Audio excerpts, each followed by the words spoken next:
ఇంట్లో కూరగాయలు ఏమీ లేనప్పుడు మనకి బిర్యానీ తినాలని అనిపిస్తే క్విక్ అండ్ ఈజీగా ఇలా ఆనియన్ రైస్ని చేసుకోండి.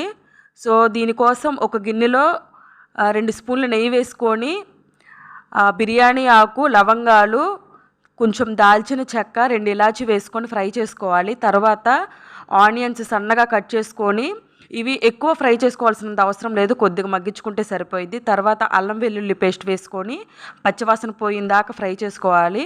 తర్వాత కొద్దిగా పసుపు, కొద్దిగా ఉప్పు, కొద్దిగా కారం ఇవన్నీ వేసుకొని పచ్చివాసన పోయిన తరువాత నేను ఇక్కడ బాస్మతి చావల్ యూజ్ చేస్తున్నాను.